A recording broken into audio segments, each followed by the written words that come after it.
కేకే గారు హియర్ అండి.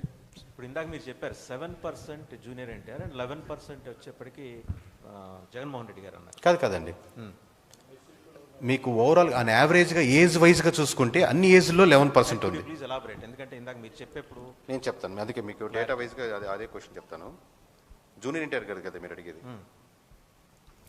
ఏజ్ వైజ్గా చూసుకుంటే అండి, అంటే 18 నుంచి 25 సంవత్సరాలు, 26 నుంచి 40 సంవత్సరాలు, 41 నుంచి 60 ప్లస్లో ప్రతి ఏజ్ గ్రూప్గా డివైడ్ చేసుకుంటే ప్రతి దగ్గర 11.73, 11.78, 11.89, 11.49 అలా యావరేజ్గా కన్సిస్టెంట్గా ఉంది. అలా కాకుండా కూటమి వరకే తీసుకున్నాం అనుకోండి, కూటమికి ఓట్లు వేసిన లాస్ట్ టైం కూటమి ఓట్లు వేసిన వాళ్ళు కూటమి తరపున నాయకుడు ఎవరు కావాలి అని కోరుకుంటున్న దానికి 7.72% మంది జూనియర్ ఎన్టీఆర్ కావాలని కోరుకుంటున్నారు.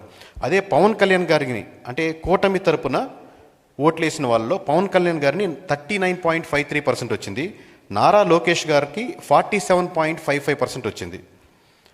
బట్ వైఎస్ఆర్సీపీకి వచ్చేసరికి అంటే కూటమి తరపున లీడర్ ఎవరు ఉండాలని కోరుకుంటున్నారు అని వైఎస్ఆర్సీపీ వాళ్ళని అడిగితే వాళ్ళలో 33% నారా లోకేష్ గారికి వచ్చింది, 37% పవన్ కళ్యాణ్ గారికి వచ్చింది. ఇక్కడ జాగ్రత్తగా నోట్ చేసుకుని ఉండండి, 21.53 దిస్ ఇస్ ద హైయెస్ట్ అండి. వైఎస్ఆర్సీపీ వాళ్ళు కూటమి తరపున ఎవరు లీడర్ ఉన్న దాంట్లో 21% జూనియర్ ఎన్టీఆర్ గారికి వచ్చింది.